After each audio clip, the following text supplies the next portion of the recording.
평안을 주시는 예수님, 평안을 주시는 예수님이라는 제목으로 하나님의 말씀 같이 나누도록 하겠습니다.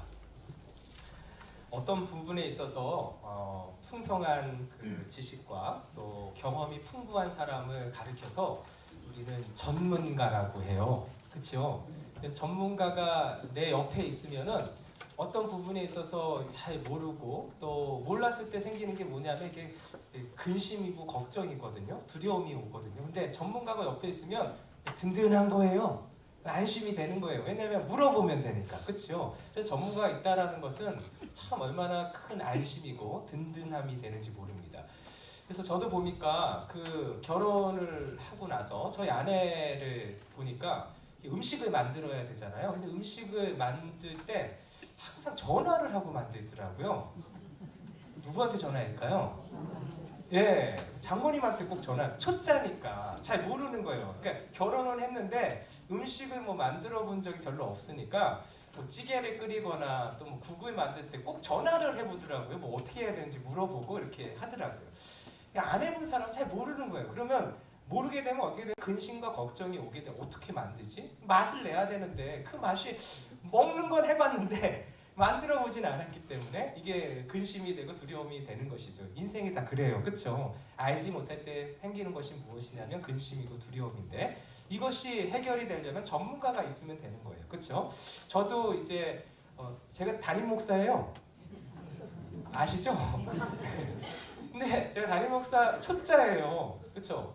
2017년 11월부터 이제 제가 우리 교회에 섬기게 되었는데 1년 한 5개월 정도 지났잖아요.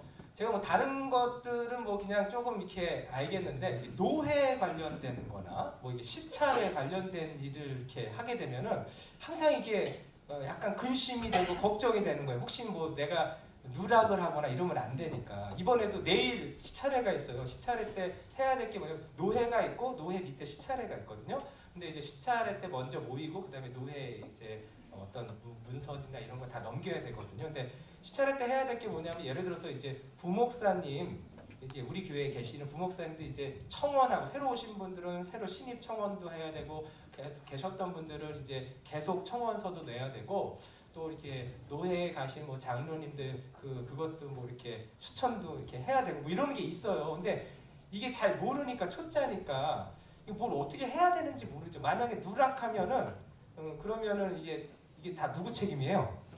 이게 제 책임이잖아요. 만약 그거 안 올리면은 우리 부목사님들이 그냥 벙 뜨는 거예요, 그냥. 예, 그러니까 이게 잘 해야 되거든요. 근데 이게 뭐 어떻게 해야 되는지 잘 모르니까 항상 이렇게 시찰에 있다 그러면은 이제 걱정이 되는 거예요. 뭐 내가 이렇게 혹시나 빠뜨리는 건 없을까? 그래서 항상 걱정이 되는데 걱정이 될 때마다 한 분이 생각이 나요. 누가 생각이 날까요?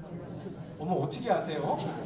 아니 우리 성도님들은 일부 예배도 그렇고 다 하시네. 원로 목사님이 생각이 나는 거예요. 우리 원로 목사님 33년 동안 교회를 섬기셨잖아요. 그리고 노회장도 하셨잖아요. 그렇죠? 모든 거 다 하셨기 때문에 너무 빠삭하신 거예요. 다 아시는 거예요. 그래서 시찰회가 있을 때마다 이번 주에도 제가 전화를 드렸어요. 다음 주 월요일 날 시찰회가 있는데 목사님 뭐 준비해야 되는 거죠? 했더니 우리 목사님 성격 다 아시잖아요. 간결 명료하게 단단 명료하게 많은 말 안 하시잖아요. 요거 딱 명료하게 말씀해 주잖아요.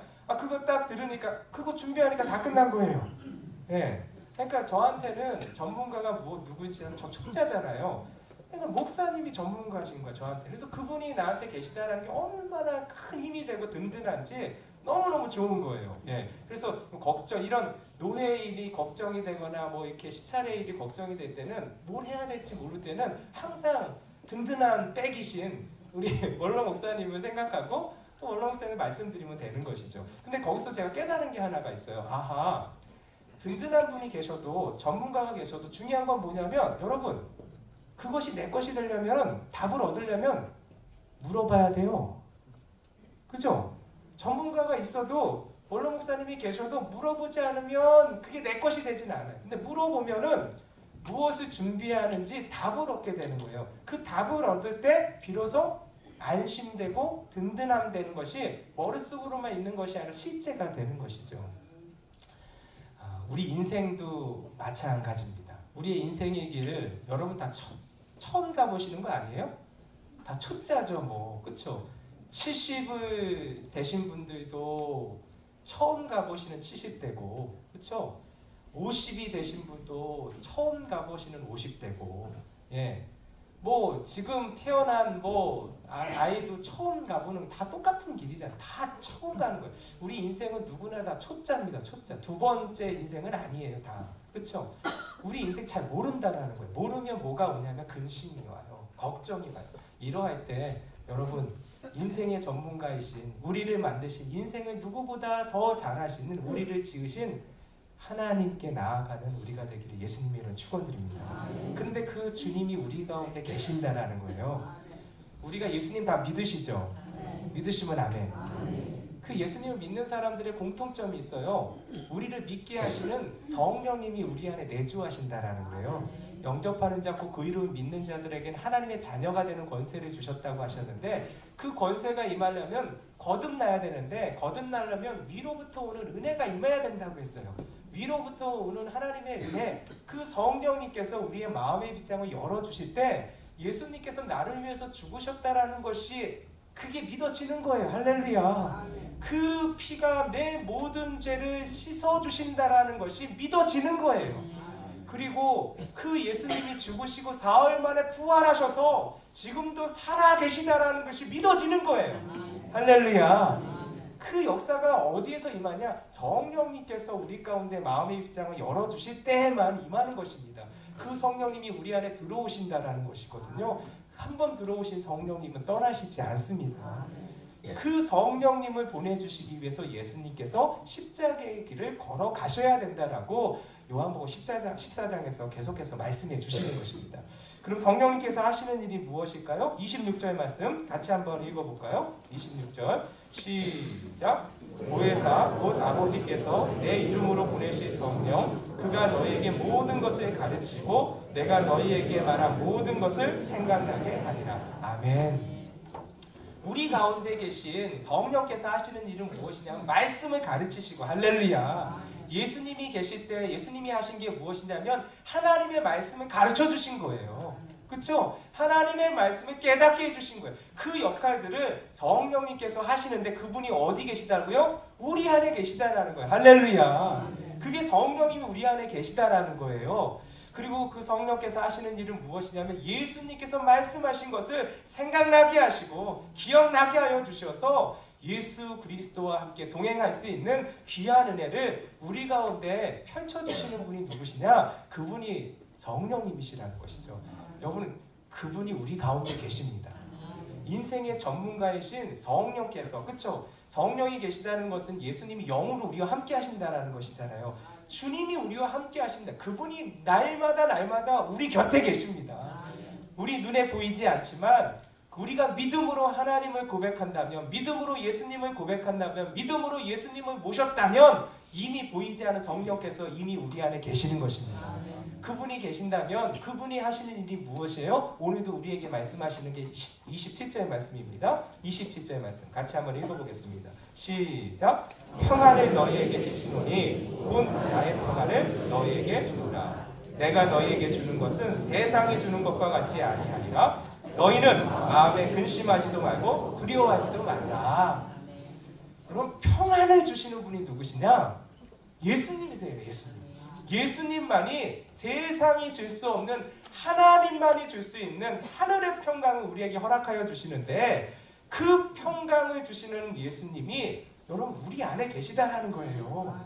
성령이 계시다라는 게 그런 의미라는 것입니다. 오늘도 성령께서 우리로 하여금 예수님이 주신 말씀을 기억나게 하여 주시고 하나님이 주신 귀한 말씀을 깨닫게 하여 주셔서 우리가 그 말씀 안에 거할 수 있도록 인도하여 주셔서 그 말씀이 주시는 평강, 그 주님이 주시는 평강이 우리 가운데 넘치게 하여 주셔서 좌로나 우로나 치우치지 아니하고 오직 주님이 주시는 평강으로 주님의 길을 걸어갈 수 있도록 우리를 인도하여 주시는 줄 믿으시기 바라겠습니다. 그 평강을, 그 평안을 누가 주시느냐? 예수님이 주신다는 거예요. 여러분 예수님이 주시는 평안은 오늘 보니까 27절 말씀에도 보니까 세상이 주는 것과 같지 않다라고 했어요. 세상이 주는 것과 같지 않다라는 것은 무엇이냐면 세상이 주는 것은 잠깐 있을 수는 있다라는 거예요. 여러분 세상이 주는 건 잠깐 있을 수 있죠. 그렇죠? 여러분 세상이 줄 수 있는 평화 무엇으로 얻을 수 있어요? 돈으로 얻을 수 있죠. 그렇죠? 돈이 많으면 평안할 수 있어요. 그런데 여러분 돈이 우리 가운데 항상 있는 게 아니라는 거예요. 그렇죠? 여러분 명예가 우리한테 평화를 줄 수도 있고 위치, 우리의 어떤 위치, 어떤 우리의 어떤 뭐라 그럴까요? 지위나 이런 것들이 우리의 평화를 줄 수도 있고 또 우리에게 평화를 주는 게 우리가 어떤 사람들한테 인정받을 때 평안을 얻을 수도 있어요. 그런데 그런 거는 잠깐이라는 거예요. 오래지 않다라는 거예요. 영원하지 않다라는 거예요. 여러분 그거 붙들고 있으면요 언젠가 우리의 인생 가운데 무엇이 오냐면 비가 오고 바람이 불고 창수가 날 때가 온다라는 거예요. 여러분 그거 붙들고 있으면 다 쓸려 내려간다는 거예요. 그거 붙든 거와 같이 쓸려 내려가게 된다는 것이죠. 오직 흔들리지 않는 거, 비가 와도 바람이 불어도 창수가 나도 끄떡없는 거, 그것은 오직 예수 그리스도밖에 없는지 믿으시기 바랍니다. 주님이 주시는 평안함만이 우리가 흔들리지 않는 거예요. 영원토록 있는 거예요. 그 평안을 예수님이 오늘도 부어주시는 줄 믿습니다. 근데 그분이 우리 안에 계시다라는 거예요. 그것을 우리가 오늘 이 시간 확신하는 귀한 은혜가 있기를 예수님의 이름으로 축원드립니다. 그렇다면 예수님께서 우리에게 평안을 주시는데 그것이 우리 가운데 실제가 되기 위해서는 어떻게 해야 되냐는 것이죠. 여러분 첫 번째로 우리가 해야 될 것은 무엇이냐면 확신을 가지십시오. 확신을 가지셔야 돼요. 주님이 우리와 함께 하신다는 것을 확신을 가지십시오. 평안이라는 것은 무엇이냐면 모자람이 없는 거예요. 부족함이 없는 거예요. 여러분 우리는 늘 부족해요. 그렇죠? 우리는 늘 모자라요. 그런데 우리 주님은 모자라지 않으세요. 우리가 모자란 것이지 주님이 모자란 게 아니에요. 그렇죠? 여러분 우리가 연약한 것이지 주님이 연약하지 않습니다. 주님은 강하세요. 우리가 답이 없지 주님이 답이 없는 게 아닙니다. 여러분 우리 주님은 우리 인생 가운데 유일한 길이세요. 믿으시면 아멘. 진리세요. 생명이세요.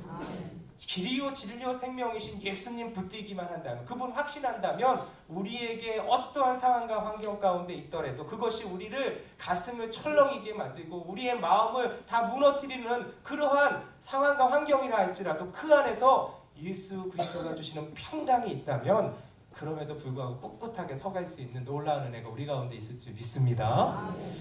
그래서 뭐가 있어야 되냐면 그 평안이 우리 가운데 실제가 되기 위해서 예수님 우리 안에 계시잖아요. 그럼에도 불구하고 우리가 평안을 누리지 못하는 것은 무엇이냐면 확신이 없기 때문에 그래요.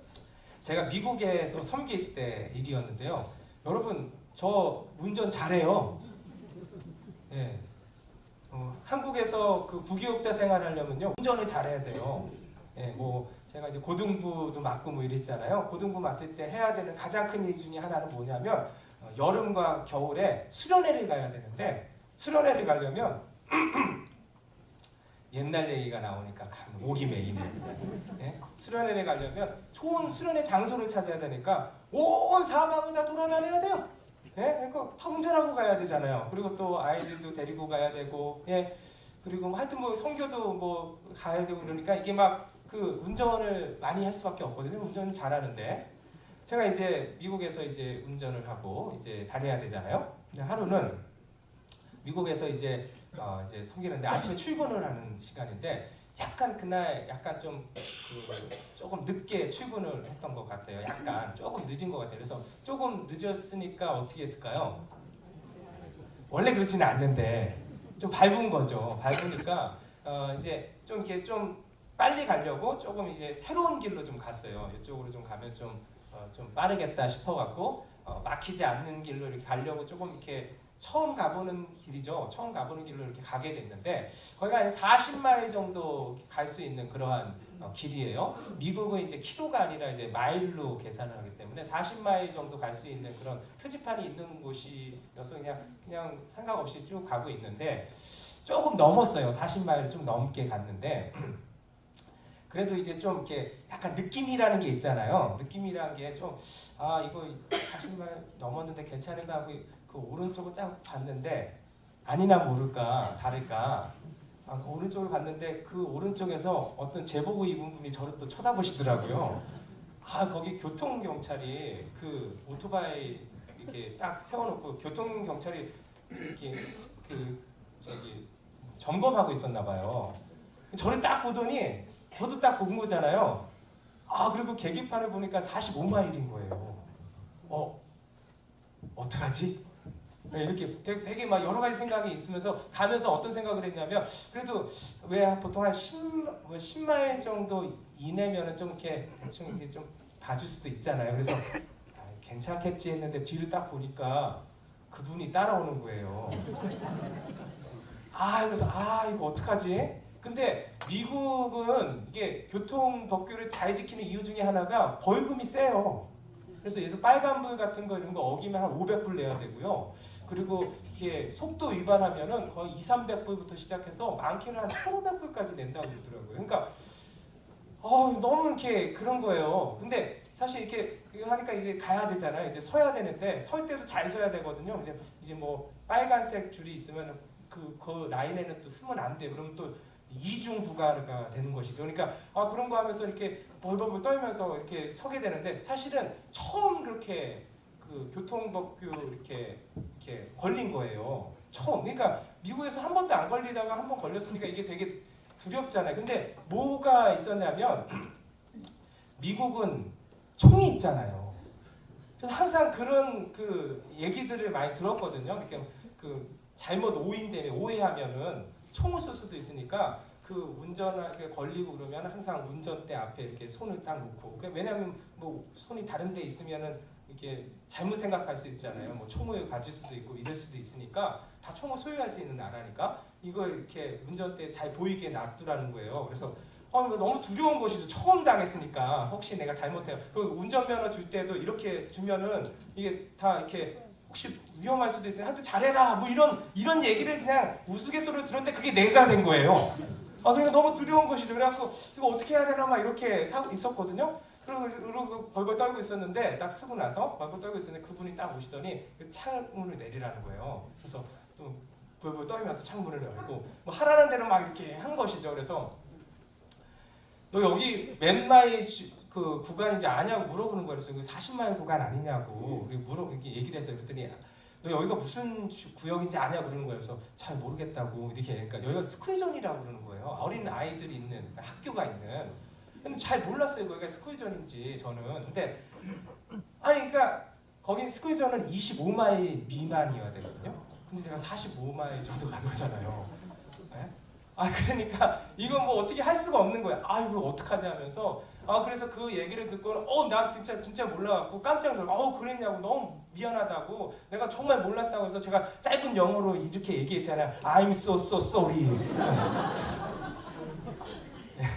그 얘기만 했어요. 그냥 다른 거는 미안하다고, 그냥 나 잘못했다고, 미안하다고, 나 몰랐었는데 너무 미안하다고 그래갖고 해서 뭐 라이센스 달라고 그래갖고 운전면허증 주고, 근데 또 총 쏠까봐 벌벌 떨고 그러고 있었어요. 그리고 이렇게 어디 가서 뭐 체크하더니 뭐 하고 뭐 이렇게 하더니 뭐 절차가 다 끝나고 가라고 그러더라고요. 그래서 이제 그분은 가셨어요. 근데 떨리는 마음이 이렇게 가라앉히지가 않으니까 한 3분 정도 그냥 가만히 있었던 것 같아요.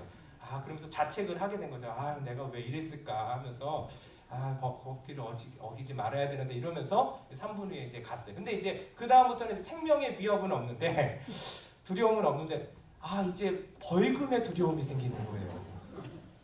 벌금에 왜냐면 사실 사는 게 빠듯하잖아요. 그걸로 딱 이렇게 살고 있었는데 갑자기 무슨 뭐 500불 가량을 내야 된다고 한다면 이게 안 되는 거잖아요. 그러니까 제가 사실은 그때부터 시작해서 6개월 동안 저희 아내한테 말도 못했어요. 그 얘기를. 너무 이게 어떻게 할 수가 없는 거죠. 그래서 이게 막 이렇게 두려워요. 언제 이게 되나, 이거 어떡하지 하다가, 근데 이제 처음 이거를 당하는 거라서 제가 어떻게 절차가 되는지 하나도 모르겠더라고요. 그래갖고 그 옆에 있는 동료 목사님한테 물어봤어요. 이게 걸리게 되면 어떻게 되는 거냐고. 그래서 목사님 걸렸어? 그러더라고요. 그래서 예, 걸렸어요. 그랬더니 어떻게 된 건데? 그래서 이렇게 얘기를 했어요. 그랬더니 그러냐, 그러면 뭐 이렇게 그 과태료 티켓을 받았냐고 그러는 거예요. 그랬더니 그런 건 안 주던데요. 그랬더니 럭키하네요 막 그러는 거예요. 그래서 왜요? 그랬더니 그 티켓을 안 줬으면 용서해 준 거라고요. 그렇게 얘기하시는 거예요. 티켓 안 받았냐고 그랬더니 티켓 안 받았다고. 원래는 이렇게 걸리면은 다 조사한 다음에 그 벌금 이렇게 티켓을 준대요. 그래서 그 어긴 사람한테 너 이의가 있느냐? 그럼 이의가 있으면 이제 법원에 가서 그거를 이렇게 소명을 해야 되거든요. 그런 게 이제 티켓을 그 자리에서 발부를 한다라는 거예요. 그 자리에서 발부를 하지 않으면 그 한번 용서해 준 거라고. 그러는 거. 그렇게 얘기를 들으니까 또 이렇게 생각이 나는 거예요. 조금 너 이제 다음부터 그러지 말아라 하는. 제가 이게 뭐 이렇게 영어도 잘 못하고 그리고 이게 뭐 너무 두렵고 긴장이 되니까 잘 들리지도 않고 그러잖아요. 무슨 말을 했는지도 잘 모르겠어요. 근데 생각해 보니까 그런 것 같아요. 그래갖고 이게 받지 못했으니까 괜찮다라는 거예요. 그래서 너무 마음이 이렇게 다 이렇게 놓이게 되었는데, 근데 중요한 것은 마음이 그때는 놓였는데 안 놓여졌어요. 계속해서. 왜냐하면 우리 한국은 왜 날라오잖아요. 그렇죠? 날라오잖아요. 그래서 혹시 날라오진 않을까? 분명히 이렇게 용서해줬다라고 얘기는 들었는데 혹시 날라오지 않을까? 6개월 동안 끙끙댔다니까요? 6개월 동안? 말도 못하고? 이번 달엔 뭐 내가 걸렸으니까 안 날라오지만 다음 달에 날라오지 않을까? 다음 달에 안 날라왔어요. 그 다음 달, 한 달 넘어서 날라올 수도 있겠다. 2달, 3달. 6개월 동안은 제가 용서해줬다고 했는데도 끙끙대고 있었다니까요. 제가 그거를 이렇게 느끼면서 경험하면서 느낀 게 하나 있어요. 여러분 확신이 있어야 돼요. 확신. 여러분 눈에 보이지 않지만 주님 우리와 함께 하세요. 믿으시면 아멘. 여러분 우리가 예수님을 믿는다라는 건 내 힘으로 안 돼요. 우리 안에 성령께서 계시기 때문에 예수님 믿는 그 마음이 생긴 거예요. 그래서 고백할 수 있는 거예요. 그래서 우리 안에 예수님이 영으로 계신 거예요. 보이지 않지만 우리 안에 누가 계시냐? 평강을 주시는 예수님이 계심을 믿으시기 바랍니다. 그분이 길이라고 하셨어요. 그분이 진리라고 하셨어요. 그분이 생명이라고 하셨어요. 그분이 우리 가운데 계시는데 뭐가 문제겠어요? 중요한 건 확신이 없기 때문에 그런 거예요. 여러분 우리를 지키시는 예수님이 계시는 것입니다. 우리를 보호하신다는 예수님이 우리 가운데 계시는 거예요. 여러분 확신을 가질 때 우리의 마음 가운데 평강은 떠나지 않을 것입니다. 여러분 우리를 두렵게 하는 게 뭐예요? 우리를 어렵게 하는 게 뭐예요? 전문가이신 주님이 계세요. 그 주님이 나와 함께 계세요. 내가 너를 떠나지 아니하리라 말씀하셨어요. 고아처럼 너를 버려두지 않겠다고 약속하셨어요. 여러분 그분이 우리 주님이세요. 그분이 주시는 평강, 그분이 주시는 평안, 이것을 확신하시는 저와 여러분 되시기를 예수님의 이름으로 축원드립니다. 주님이 주시는 평안이 실제가 되기 위해서는 이 확신을 가져야 되는 거예요. 두 번째로는 여러분 말씀 위에 있을 때, 말씀 위에 서 있을 때 우리 확신을 가질 수가 있어요. 이 평안이라는 것은 여러분 이제 부족함이 없을 때 임하는 거예요. 그렇죠? 모자람이 없을 때 임하는 거. 충분할 때 그때 임하는 게 평안이에요. 여러분 그 평안을 주시는 분이 우리 안에 계시는 거예요. 그렇죠? 근데 그것을 우리가 어떻게 아느냐? 우리 안에 계시는 성령께서 계속해서 우리 가운데 말씀해 주신다는 거예요. 주님의 말씀을 기억나게 해주신다는 거예요. 주님의 말씀을 깨닫게 해주신다는 거예요. 그래서 그 말씀이 깨닫게 되고 기억나게 되면은, 생각나게 되면 우리 가운데 확신이 오게 되는 것이죠. 그렇죠? 그리고 또한 우리가 말씀 위에 서 있어야 돼요. 말씀 위에 섰을 때 그 말씀으로 말미암아 말씀 위에 서 있을 때 우리 가운데 오는 게 무엇이냐면 뭐 어떠한 걱정과 근심이라 할지라도 다 사라지게 된 놀라운 은혜가 임하게 될 것입니다. 실제로 임하게 된다라는 거예요. 그래서 말씀 위에 서야 되는데 말씀 위에 선다라는 건 딱 두 가지예요. 첫 번째는 무엇이냐면 기도한다라는 거예요. 말씀 위에 서 있는 사람들이 행하는 게 뭐예요? 기도하는 것이잖아요. 그렇죠? 하나님을 믿으니까 나를 도와주실 분, 나를 지켜주실 분, 나를 인도해 주실 분이 하나님이신 것을 우리가 믿는다면 그 하나님께 기도할 거 아니에요. 그렇죠? 그래서 평안 가운데 우리가 거하기 원한다면 그것이 실제가 되기 위해서 두 번째로 말씀 위에 서 있어야 되는데 그 말씀 위에 서 있는 사람들이 행하는 것이 기도라는 거예요. 그래서 바울 사도는 이렇게 우리에게 전하고 있어요. 염려와 근심과 걱정이 있을 때마다 아무것도 염려하지 말고 다만 모든 일에 기도와 간구로 너희 구할 것을 감사함으로 하나님께 아뢰라. 그리하면 모든 지각에 뛰어난 하나님의 평강이 그리스도 예수 안에서 너희 마음과 생각을 지키시리라. 할렐루야. 여러분 우리의 마음과 생각을 하나님이 지켜주시면 되는 것이잖아요. 우리의 마음과 생각을 붙들어 주시면 되는 것이잖아요. 우리의 마음과 생각이 흔들리지 않도록, 요동치지 않도록 우리를 꼭 감싸 주시면 되는 거잖아요. 그게 보호해 주신다라는 것이잖아요. 인도해 주신다라는 것이잖아요. 그것이 언제 우리 가운데 실제가 되냐면 기도할 때라는 거예요. 오늘도 우리가 어떠한 어려움들과 어떠한 걱정들과 근심과 두려움이 있을지라도 기도할 때 근심하고 염려하고 두려워하는 것이 아니라 나와 함께 하시는 평안을 주시는 예수님을 향해서 엎드릴 때 그때 우리의 생각과 마음을 지키시는 놀라운 은혜는 실제가 될 것입니다. 여러분, 하나님이 지켜주시면, 하나님이 보호해 주시면 뭐가 문제겠습니까? 그 하나님께 기도하며 엎드리는 귀한 은혜가 오늘도 우리 가운데 임하기를 예수님의 이름으로 축원드립니다. 두 번째는 말씀을 순종해야 된다는 거예요. 말씀에 순종해야 됩니다. 말씀 위에 서 있는다는 건 뭐냐면 순종한다는 거거든요. 순종할 때 임하는 것이 무엇이냐면 말씀을 지킨다라는 거예요. 말씀을 지키면 우리 가운데 뭐가 오냐면 우리에게 있는 근심이나 걱정 정말 사라지게 됩니다. 근심과 걱정이 사라질 뿐만 아니라 놀라운 하나님의 그 믿음의 귀한 은혜가 임하게 된다는 거예요.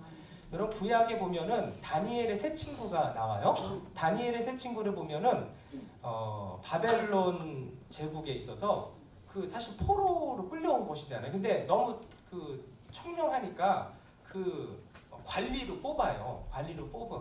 어렸을 때부터 잘 관리해서 교육시켜갖고 관리로 이렇게 세우게 되는데 그 느부갓네살 왕의 총애를 많이 받았던 것 같아요. 그래서 지방을 다스리는 그러한 그 관리가 되게 되는데 이 느부갓네살 왕이 이제 제국을 이루니까 이 신하들이 막 이렇게 해서 느부갓네살 그 신상을 세워요. 금으로 만든 신상을 세우고 그 신상에 다 절할 수 있도록 그렇게 다 이렇게 공포를 하게 됩니다. 그래서 그 절하지 않으면 풀무불에 넣게 되는 그러한 그것을 이제 그 명령을 내리게 되거든요. 근데 이 다니엘의 세 친구도 이것을 듣긴 들었는데 다니엘의 세 친구는 그것을 행할 수가 없는 거예요. 왜냐하면 하나님을 믿기 때문에. 그래서 절하지 않았던 거예요. 그것을 이제 발각하고 나서 그걸 이제 다 고하게 되는 것이죠. 그랬더니 이제 왕이 다니엘의 세 친구를 불러오게 하는 거예요. 그래서 근데 왕이 이제 다니엘의 세 친구 사드락, 메삭, 아벳느고가 너무 귀한 거예요. 총애를 받고 있으니까. 그래서 왕이 어떻게까지 하냐면 지금까지 너희가 안 한 것은 다 용서해 주겠다는 거예요. 이제라도 내 앞에서 한번 절을 하면은 용서해 주겠다 이렇게 얘기를 한 거예요. 근데 이 다니엘의 세 친구가 어떻게 했어요? 안 했어요. 왜 안 했을까요? 하나님 말씀을 지킨 거예요. 하나님 말씀을 지킨 거예요. 하나님 외에는 다른 신이 없으니까. 근데 이게 목숨이 걸린 문제잖아요. 풀무불에 들어가야 되는 건데. 근데 이 다니엘의 세 친구는 어떻게 했냐면 하나님 말씀을 지켰어요. 그래서 어떻게 대답을 하냐면 이 상천하지에 하나님밖에는 신이 없습니다. 내가 믿는 하나님 외에는 다른 신은 없기 때문에 내가 다른 우상 앞에서 절을 할 수는 없습니다. 왜냐하면 하나님만이 유일한 신이시기 때문에 그렇습니다. 만약 제가 절을 하지 않는다면 저는 풀무불에 들어갈 것도 잘 알고 있습니다. 그러나 저희는 들어갈 것입니다. 풀무불에. 저희는 목숨을 얻기 위해서 절할 수는 없습니다. 하나님 살아계시기 때문에 우리가 풀무불에 들어가면 우리를 또한 지켜주실 분이 그러한 하나님이십니다. 그렇게 고백을 하는 거예요. 그런데 그 다음이 더 귀해요. 그 다음이 뭐냐면 그리 아니하실지라도 하나님이 비록 우리가 풀무불에 들어간다 할지라도 안 지켜주실 수도 있습니다. 그래도 우리는 그 믿음을 포기할 수 없습니다. 왜냐하면 하나님 살아계시기 때문에 하나님이 유일한 신이시기 때문에. 여러분, 다니엘의 세 친구는 뭐 했냐면 끝까지 말씀을 지킨 거예요. 말씀을 지키니까 말씀 가운데 거하니까 그 말씀을 저버리지 않으니까 그 말씀을 생명처럼 여기니까 여러분 어떠한 마음이 들었냐면 그리 아니하실지라도. 여러분 이거는요 그냥 한 게 아니에요. 하나님이 주시는 평강이 임하니까 풀무불이 두렵지 않은 거예요. 믿으시면 아멘. 여러분 말씀 위에 거하면요 하나님의 말씀에 순종하면 어떻게 되느냐. 여러분 우리의 마음 가운데 이거 하면 어떡하지? 우리가 순종하기 전까지는 걱정과 근심과 두려움으로 차 있지만 순종하게 되면은요 하나님이 주시는 평안으로 말미암아 그 걱정과 근심의 구름들이 다 물러가게 되는 놀라운 역사가 우리 가운데 임하게 될 줄 믿으시기 바라겠습니다. 여러분, 오늘도 우리를 어렵게 하는 것이 무엇입니까? 우리를 힘들게 하는 것이 무엇입니까? 우리를 지치게 하는 게 무엇이고 억울하게 하는 게 무엇입니까? 우리를 넘어뜨려 하는 게 무엇입니까? 그것이 무엇이든 간에 여러분, 우리와 함께 하시는 하나님을 확신하십시오. 우리 주님이 우리와 함께 하십니다. 그 주님이 함께 하시면 되는 것입니다. 시편 139편에 이런 말씀이 있어요. 내가 새벽 날개를 치며 바다 끝에 가서 거할지라도 곧 거기서도 주의 손이 나를 인도하시며 주의 의로운 오른손이 나를 붙드시니이다. 그러니까 여러분, 이 고백이 다윗의 고백으로 끝나는 게 아니에요. 오늘 우리의 고백이 될 줄 믿습니다. 오늘도 그 하나님이 함께 하시는 거예요. 누구도 나를 지켜주지 못하고 보호해주지 못하는 상황과 환경에 있다 하더라도 여러분, 우리 주님이 나와 함께 하세요. 그 주님이 나를 지켜주시고 그 주님이 평강을 주시는 분이세요. 우리가 평안을 주시는 분이에요. 어떠한 벽이 있다 할지라도 그 벽 가운데서 우리가 무너지는 인생이 아니라 우리를 그 벽에서 건너가게 하시고 넘어가게 하시고 그 벽을 무너뜨리게 하시는 놀라운 은혜가 우리 주께 있음을 믿으시기 바라겠습니다. 그분이 나와 함께 하시면 확신하고, 그러기 위해서 오늘도 주님 앞에 기도하면 되는 거예요. 기도하고 주님의 말씀에 순종할 때 우리 가운데 어떠한 평강이 임하냐면 그리 아니하실지라도 까지 임하는 평강이 우리 가운데 실제가 되는 놀라운 은혜가 임하게 될 줄 믿습니다.